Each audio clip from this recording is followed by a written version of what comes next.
Que a paz de Jesus esteja com todos. Queridos irmãos, irmãs, todos aqueles que estamos unidos nesse momento, aqui no Grupo Espírita Casa de Guará, nós vamos juntar nossos corações, nossas mentes, para mergulharmos no texto da nossa irmã Joana de Ângeles, que é bastante interessante, é o texto do capítulo 21, que se chama Perseguições Espirituais. Então, daqui a pouco, nós vamos observar como é que a nossa irmã Joana de Ângeles, ela traz os argumentos para desenvolver esse grande tema, perturbações espirituais. Porque quando a gente fala, não é de perturbações espirituais, normalmente a gente se refere aos outros, né, que são aqueles que já morreram, ou então aos outros, que são aqueles companheiros de jornada que estão ainda encarnados, que nós costumamos dar este epíteto, né, de irmãos perturbadores ou irmãos perturbado, e a gente usa a expressão, sai daqui perturbado, né? Você está me perturbando. A pergunta é, se você está me perturbando, por que é que eu me deixo perturbar? Onde é que nós nos linkamos, que nós nos ligamos para esta perturbação? Então, vamos iniciar nosso trabalho com essa perguntinha, que é uma instigação, né? Pedindo a Jesus que ilumine nosso convívio aqui de alguns minutos, que nos ajude a penetrar no pensamento da nossa irmã Joana de Ângeles, para daí extrair as melhores lições para o dia a dia de nossa vida. Então, vamos fazer a oração que Jesus nos ensinou. Pai nosso que estais nos céus, santificado seja o vosso nome. Venha a nós, Senhor, o vosso reino. Seja feita a vossa vontade, assim na terra como no céu. O pão nosso de cada dia dai-nos hoje, Senhor. Perdoai as nossas ofensas, assim como nós perdoamos a quem nos tem ofendido. Não nos deixeis cair em tentação, mas livrai-nos, Pai, de todo o mal. E assim, Jesus, nós estamos sempre refletindo nas ideias, nos conselhos, nas orientações dessa lição singela que é o Pai Nosso. Perdoai as nossas ofensas, assim como nós perdoamos a quem nos tem ofendido. Então, aqui, nesse trechinho, é o trechinho que nós vamos usar para o nosso capítulo de hoje, capítulo 21, do livro Vidas Vazias. Olha ele, de vez em quando eu mostro para a gente não esquecer, não é? Da nossa irmã Joana de Ângeles, uma psicografia do nosso irmão Divaldo Pereira Franco, baiano, conterrâneo, né, que está aí diuturnamente, trabalhando incessantemente para nos ajudar a enxugar as nossas lágrimas, sejam lágrimas de perturbação, lágrimas de ignorância, lágrimas de angústia, lágrimas de desespero. Mas sempre essa comunidade espiritual, por intermédio do nosso irmão Divaldo Franco, está aí nos deixando um manancial, né, de livros, a palavra grafada em livros, para que ela não se perca ao vento, de modo que cada um de nós possa ler, possa estudar e possa retirar delas, de cada lição, aquilo que é importante para a minha vida nesta semana. É essa a nossa proposta do trabalho do livro Vidas Vazias. Um capítulo por semana, um capítulo de experiência que eu vou colocar em prática. E então, aprendendo e orando, fazendo as duas coisas, nós vamos caminhando para enfrentarmos as dificuldades da nossa vida. A primeira coisa que Joana vai nos chamar a atenção, está lá no prefácio do livro, e ela diz o seguinte: não pretenda que a sua maneira de agir é a melhor. Olhe, tem gente que critica tudo, não é assim? Nós conhecemos muitos companheiros que fazem isso, né? Sejam companheiros do trabalho, pessoas em nosso lar, em nossa família, que elas criticam tudo. E quando a gente critica, vai incorrer num erro gravíssimo, que é aquele para onde nós vamos, ou levados pela vaidade ou pela presunção, para se achar o melhor naquele assunto, naquela forma de resolução. A Joana está chamando aqui a atenção. Não critique e nem pretendas que a tua maneira de agir é a melhor. Para um problema, há 1000 formas de resoluções, porque cada um é um espírito proveniente de uma experiência transata do passado de outras vidas, e nessa experiência aprendeu muita coisa. Então, há muitas formas de resolução de um problema, há muitos olhares em torno dela. Assim também vale para os temas de palestra. Às vezes eu ouço as pessoas numa crítica, que é uma crítica, dizer que, olha, esqueceu disso, esqueceu daquilo, não é assim que deve fazer, faltou isso, errou nisso.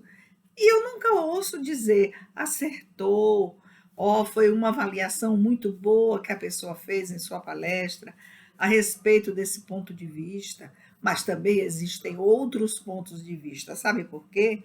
Cada pessoa que vai falar sobre um tema vai fazer a abordagem de um viés. Então, um tema pode ser falado de muitas formas, de muitas maneiras. Vou dar um exemplozinho assim, bem simplório, né? Quando a gente está trabalhando com redação com as crianças, né? Logo no início de sua produção de texto, que nós vamos colocar o tema assim, violência. Eles trazem textos tão diferenciados, ou misturados, embaralhados. E aí, porque é um tema genérico. E em sendo um tema genérico, nós vamos pegar aqueles textos todos produzidos e fazer um estudo coletivo.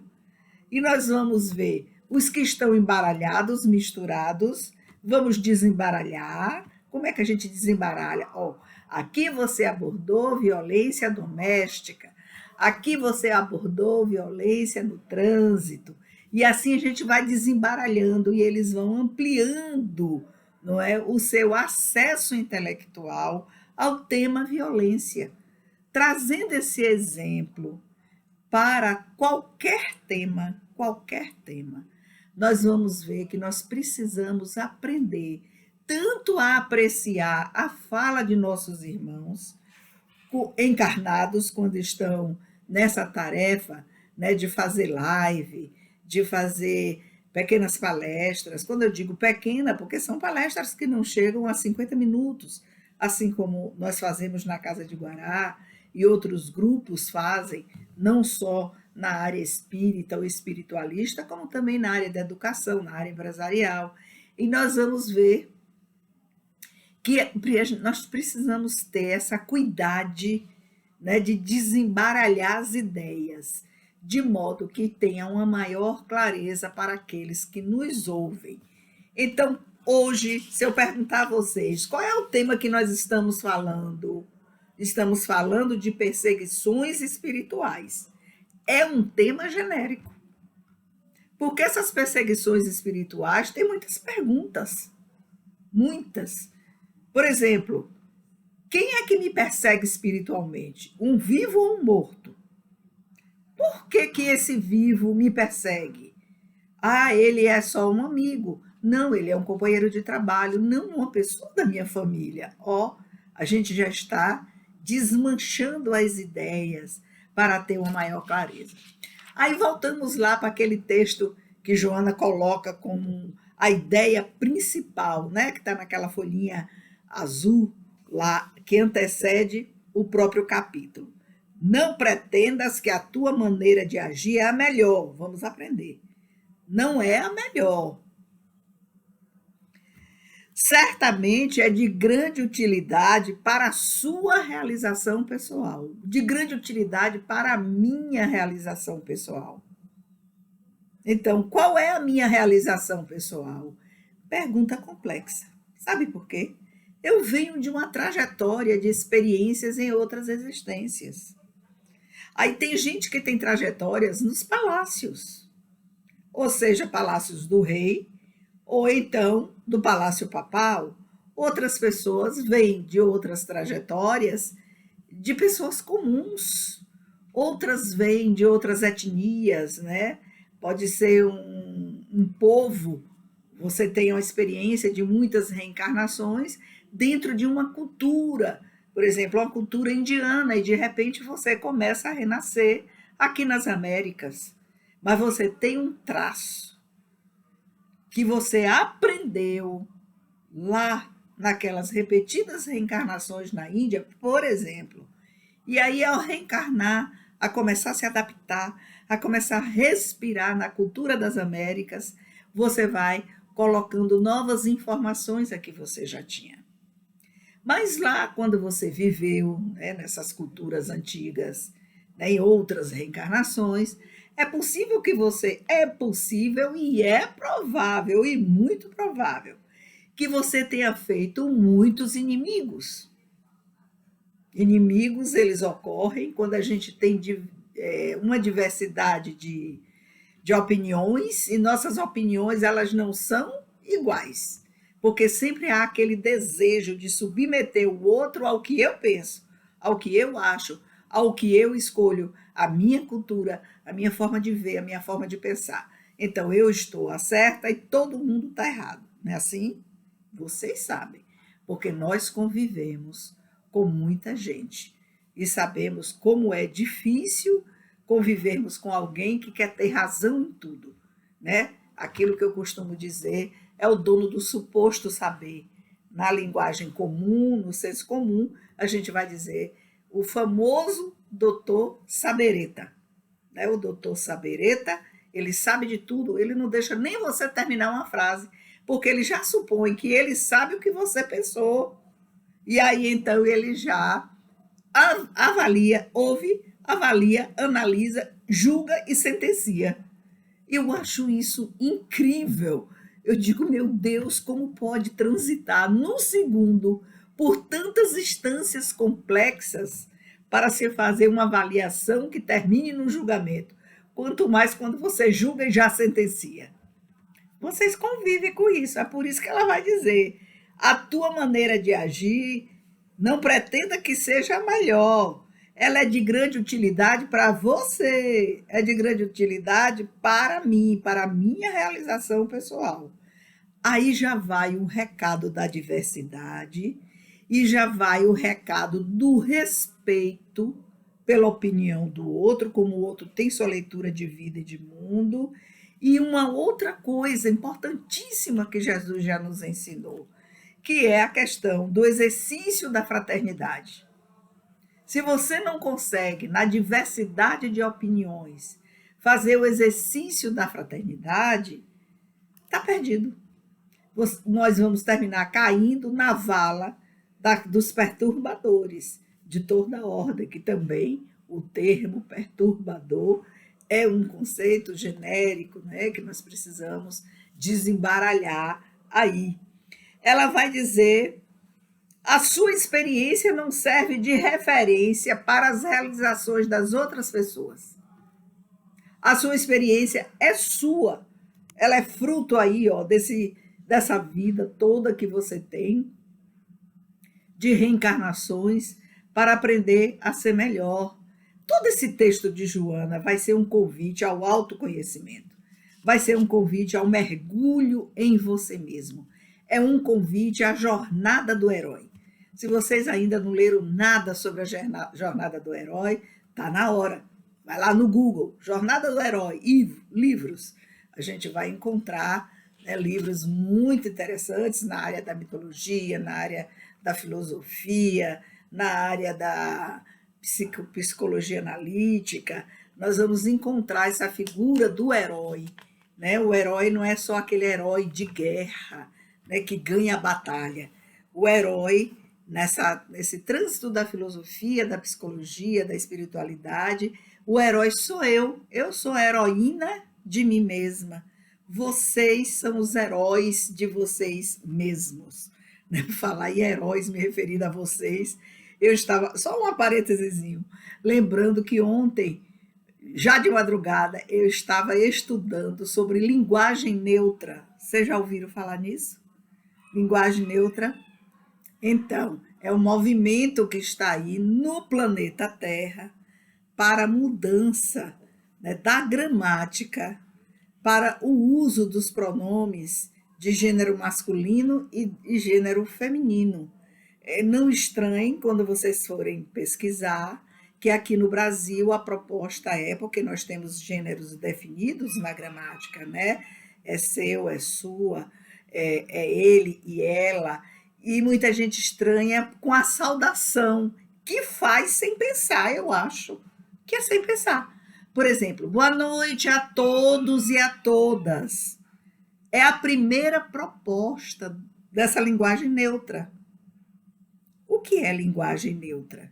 A linguagem neutra é para beneficiar, é chamada linguagem de gênero neutra. Linguagem neutra de gênero. Vocês procuram assim lá na mídia, né? Procurem lá no Google, linguagem neutra de gênero. E aí vocês vão pegar uma montanha de informações. Nós precisamos estar atentos para isso, atentos, porque a gente já fala sem saber. Boa noite a todos e a todas. Meu Deus, nós já estamos aderindo à linguagem neutra de gênero. E aqui no Brasil uma proposta, né, em função da característica da nossa língua, que não é originária do latim.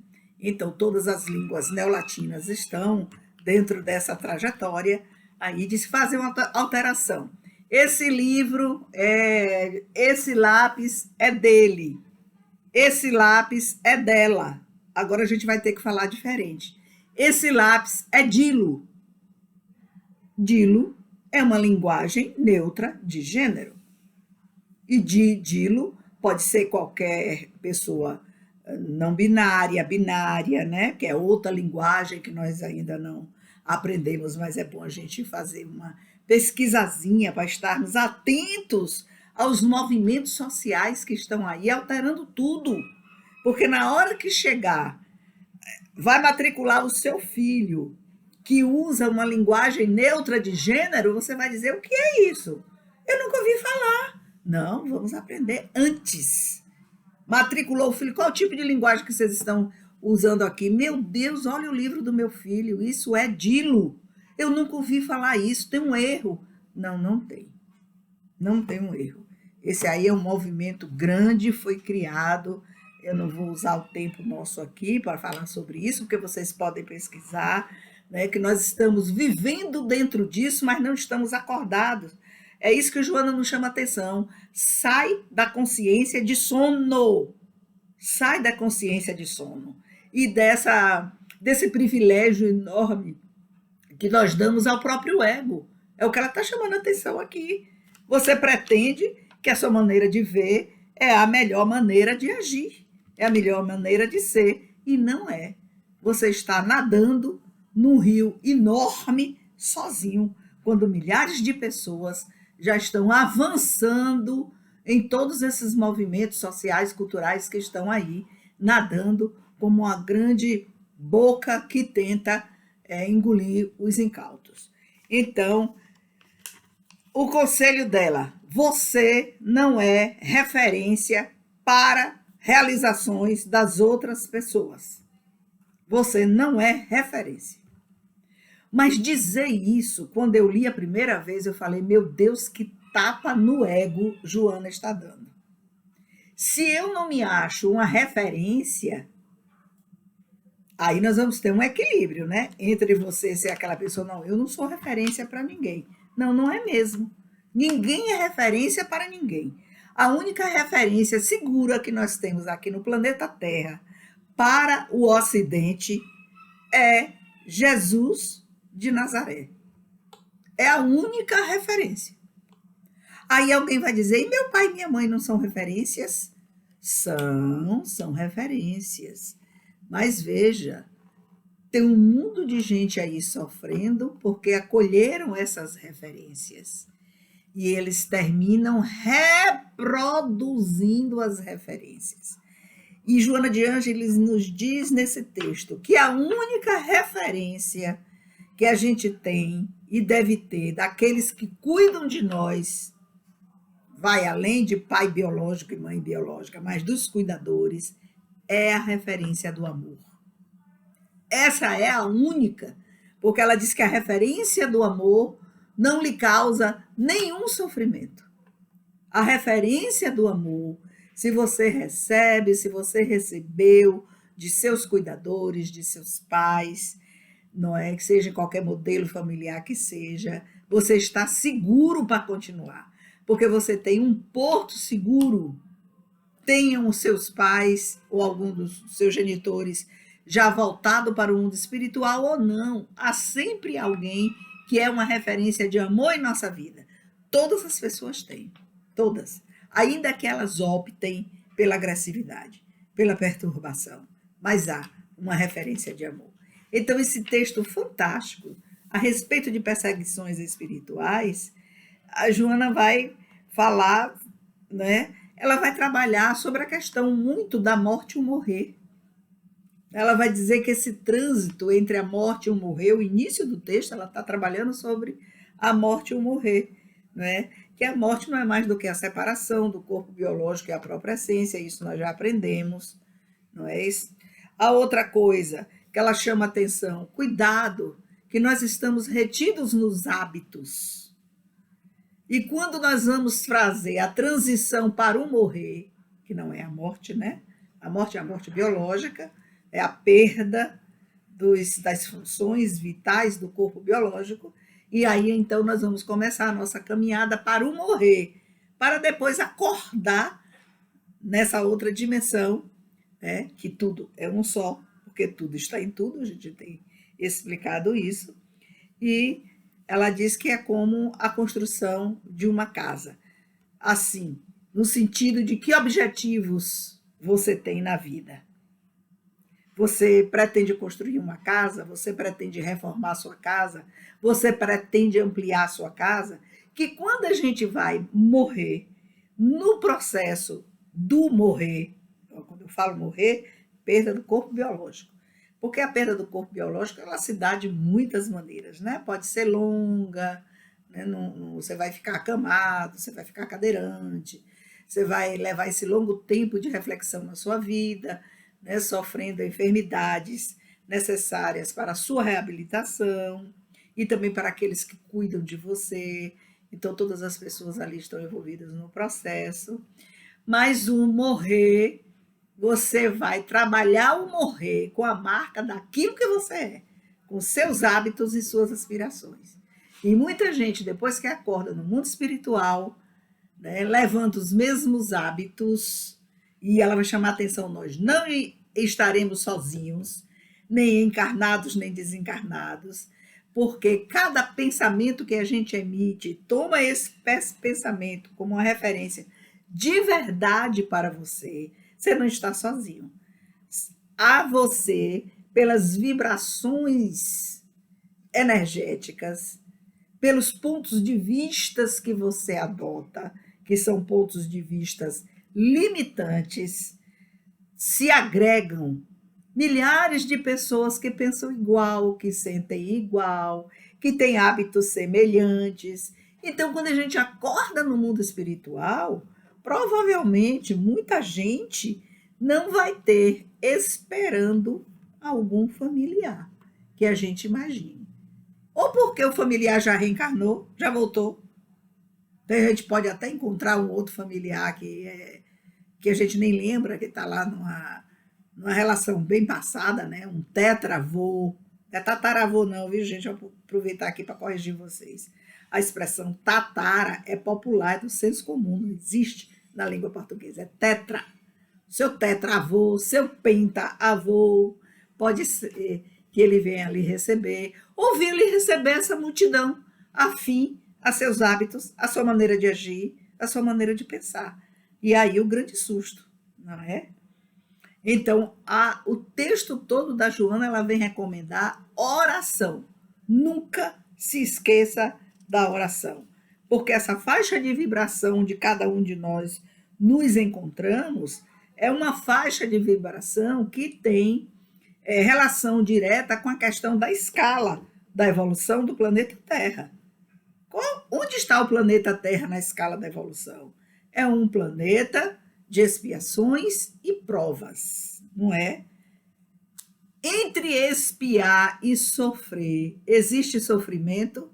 Sim, nas duas condições. Tanto existe sofrimento no pagamento, quanto existe sofrimento enquanto você está sendo provado. Então, a vida é uma grande provação também, porque nós convivemos com muitas pessoas que estão em situações diferentes da nossa, em nossa maneira de agir, em nossa maneira de pensar, e nós tornamos a vida um grande sofrimento quando nós valorizamos em demasia o ego, queremos submetê-los à nossa forma de ver o mundo, à nossa leitura de mundo. Isso é valorização do ego. E quando a gente coloca a valorização do ego em primeiro lugar, né, para as nossas análises das situações, a gente termina errando tudo. Não errando muito, não. É errando tudo. Porque o ego, ele se enche de vaidade e presunção. Então, é aquela presunção, eu sei que sei tudo, né, mas é melhor ficar com a simplicidade do Sócrates. Eu sei que nada sei e que tenho muito que aprender ainda. Muito que aprender. Porque dentro do meu lar, aqueles que têm uma conduta diferente da minha, eu ainda resvalo para o caminho do sofrimento. Então, cada pessoa tem a sua história. E essa história, ela traz as necessidades necessárias evolutivas, que são constituídas de expiações, pagamentos e provas. E um outro aspecto que a Joana nos fala sobre a questão da perturbação espiritual. Que ninguém fique pensando que porque vai se engajar num trabalho do bem, que vai ficar livre de ser assediado por essas vítimas. Há vítimas porque fomos incautos, porque nos esquecemos das lições de Jesus, há pessoas que se sentiram magoadas ou que nós ferimos profundamente, né? Arrancando delas pessoas amadas, matamos os filhos, esposas, companheiros, destruímos os patrimônios dessas pessoas, né? E hoje nós estamos, mesmo nós, os reencarnacionistas, no modelo espírita, nós não paramos para fazer essa avaliação. Nós já fomos expoliadores. Será que não somos ainda? Se hoje não expoliamos propriedades, é possível que expoliemos amores. Então, olha lá como é que está a nossa avaliação disso aí. Essas vítimas que nós ferimos, se elas nos perdoaram, porque em suas trajetórias, já que cada um tem uma história pessoal, elas já alcançaram, né, esse patamar de não se magoar, e se magoaram, elas apagaram essa mágoa delas e fizeram a trajetória da oração com perdão, já estão em outro caminho evolutivo, mas a nossa irmã Joana nos diz que são poucas as pessoas. A maioria se considera vítima. Quer ver um exemplo? Você se considera vítima na sua família? Quais as circunstâncias que você vai para o lugar de vitimização quando você ouve uma referência desagradável sobre você? Né? A pessoa diz na sua cara, ou falou para terceiros que você soube, você ouviu, o você soube já é problemático, né? Porque terceiros, eles sempre têm uma tendência a aumentar o que fala, né? colocar uma pitada aqui e ali, um colorido que é da pessoa, já é uma terceira, por isso terceiros. Mas quando você ouve diretamente, né? A gente normalmente vai lá para aquele lugar de vítima. Quem vai ficar no lugar de vítima é bobo, né? Você pode até ir, né? Porque sobe aquela raiva, tá? E a raiva é aquele sentimento básico, né? E aí você fica com raiva, mas saia de lá. Procure sair de lá de imediato, porque é uma energia que adoece. Adoece seu corpo, adoece seu humor, adoece a sua alma. Então, saia do lugar de vitimização, nos ensina nossa irmã Joana. E ela nos aconselha: não abandone o seu trabalho onde você estiver. Ela vem fazendo essa recomendação em várias lições, porque nós estamos juntos diuturnamente com os inimigos do amor. Aí eu parei para pensar: meu Deus, onde é que eu estou sendo uma inimiga do amor? Onde? Que aí eu vou escolher, né? Minha casa, o grupo espírita, o trabalho desenvolvido, várias coisas. Onde? E como? Como é que eu estou sendo uma inimiga do amor? Isso é uma autorreflexão, é a proposta que eu falei para vocês do mergulho em você mesmo. Mergulhe, porque enquanto herói que nós somos da nossa própria existência, olha quantas coisas nós já superamos. Quantas coisas, né? Eu lembro, em 2005 eu tive um infarto muito grande, eu não gosto de contar as coisas pessoais, mas é só para ilustrar, e eu sei que eu estou falando com pessoas que também já viveram experiências de câncer, ou experiências de AVC, experiências de outras doenças mais agressivas, né? E que eu, na minha condição, quando o médico me relatou a minha condição, ou a condição do músculo cardíaco, eu falei: eu não duro um ano. Aí ele disse: pode ser que dure menos ou que dure mais, vai depender de você. Na hora eu estava tão perturbada que eu não entendi o que vai depender de você. Mais tarde, quando eu reorganizei as minhas ideias para sair dos hábitos, né? Porque quando você é arrancada de uma realidade que você está, você se perturba. Depois você vai para um hospital, você fica lá um monte de tempo e você fica convivendo com 1000 sintomas mesmo de dores, isso e aquilo, e está naquele tratamento todo sem saber se fica, se vai, se fica. Cada vez que vem uma onda de dor, né, uma onda que ele piora fisicamente, você também piora psicologicamente. Acho que está na hora de voltar, está na hora de voltar. Mas eu fui ficando. E aí eu fui entendendo que eu fui ficando como uma oportunidade de crescimento espiritual. E essa oportunidade de crescimento espiritual, ela está no entorno de nossa existência. São as pessoas com quem andamos, com quem convivemos. E aí eu fui aprendendo a desembaralhar a vida. Sabe o que é desembaralhar? É quando você tem crenças e você percebe que aquelas crenças não são a verdade. Eram só crenças. A primeira crença que eu tinha era que eu tinha tanta força física e que eu sabia resolver tudo rápido, que eu não precisava de ninguém. Não precisava.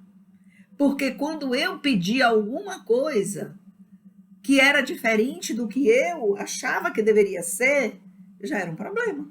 Então eu ia e resolvia. Porque eu resolvia fácil, rápido, não precisava de ninguém. Com a experiência do infarto, eu fui vendo que não, que as pessoas têm formas diferentes de fazer as coisas. Mas essa é uma crença tão forte em mim que eu digo para vocês que um carro na minha vida sempre fez a diferença. Sabe por quê? Porque eu coloquei o carro no lugar do meu segundo marido. Meu segundo marido, vocês já viram? Então eu, Jesus, que loucura! Mas o pior é que ele continua sendo meu segundo marido. Quando meu marido não consegue fazer as coisas, né, não importa as razões, eu pego o carro, vou na rua e resolvo. E aí veio a lição. Não, hoje eu não preciso ir à rua para resolver isso. Eu posso juntar tudo que eu tenho para resolver, por exemplo, em outro dia. E eu fui aprendendo que não é necessário essa correria para se resolver as coisas. E eu fui vendo quanto benefício eu recebi, né, por ter tido o infarto. E fui realizando tudo aquilo que eu planejei. Então a Joana vai dizer: cuidado com esses planejamentos. Você pode chegar ao mundo espiritual querendo realizar o que você planejou, mas já está em outra situação diferente, não é? E aí vai tomar o susto. Agora acabou. Não acabou, que a gente tem essa ideia, né? Morreu, acabou. Não. Morreu, continuou. Nós vamos fazer, realizar as coisas em outras perspectivas, com outras pessoas, diferentemente, não é? Então é assim.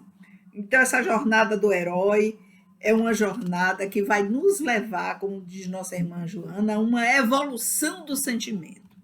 Esse é um outro conceito que ela traz. Como é que eu faço a evolução do sentimento na minha jornada de herói? O sentimento é o registro de uma emoção, falando bem simplesmente. Se a emoção é positiva, eu registro sentimento. Se a emoção é negativa, eu registro sentimento negativo e sentimento positivo. Quando ela fala de evolução do sentimento, ela está dizendo que é preciso olhar para dentro para identificar esses sentimentos que estão registrados em você. Você já registrou e você toma isso como verdade. Então, o sentimento de ser vítima, o sentimento do coitadinho magoado, o sentimento negativo da vingança, né? Eu me vingo, e aí eu me vingo me comprazendo com os insucessos do outro, e esses sentimentos todos negativos, ela diz que é preciso evoluir. Só que para evoluir eu preciso fazer o mergulho e transformar esses sentimentos que me levam para o lugar de vítima para um outro lugar que não seja o de vítima. É o lugar do entendimento que cada qual tem a sua trajetória, tem a sua forma de ver o mundo. Então ela vai terminar a lição, que eu vou também terminar aqui, dizendo que a grande opção é o silêncio. O silêncio da mente, o silêncio do coração. Silencie e olhe para a pessoa orando, entendendo como Jesus entendeu. Óbvio que não na dimensão dele, né? Eles não sabem o que dizem. Eles não sabem o que fazem, né? Porque você está em outra situação. Você nem pensa que aquela pasta é amarela. Nunca nem pensou. E a outra pessoa diz: não, essa pasta é amarela. E você diz: meu Deus, para mim ela é preta. Você vai discutir? Não. Aí, a orientação de Joana: faça como Jesus lhe orientou. Silêncio. Silêncio. Eles não sabem o que dizem. Então, nós terminamos a lição da noite de hoje pedindo a Jesus que nos dê essa fortaleza, que nos dê esse entendimento, né? Nessa jornada de herói que nós estamos fazendo nessa encarnação, para que a gente possa, com afinco, ir desembaralhando a nossa própria vida, né? E aos poucos irmos caminhando na nossa trajetória de evolução espiritual. Porque eu deixo aqui esse recado que é da Joana. Todos nós somos falíveis e não somos referência para ninguém. A sua história é a sua história. Jesus, o amor encarnado, nos diz Joana, teve essa generosa compaixão. Os perturbadores, os problematizados, os perseguidores. A gente precisa aprender a se aproximar dele, né? Essa generosa compaixão e desenvolvendo, porque aí nós vamos transformando os sentimentos negativos em positivos e realizando a proposta que ela nos fez de fazer uma evolução do sentimento. Então, que Jesus nos encha de paz nessa noite, nos dê uma semana maravilhosa e vamos ser felizes, porque a gente merece ser feliz. Nós estamos aqui, não é, vivendo essa pandemia como uma experiência fantástica. Nós estamos aqui aprendendo a ser pessoas amorosas, carinhosas, acolhedoras. Vamos dar colo a nós mesmos. Vamos dar colo para todos aqueles que estejam junto a nós.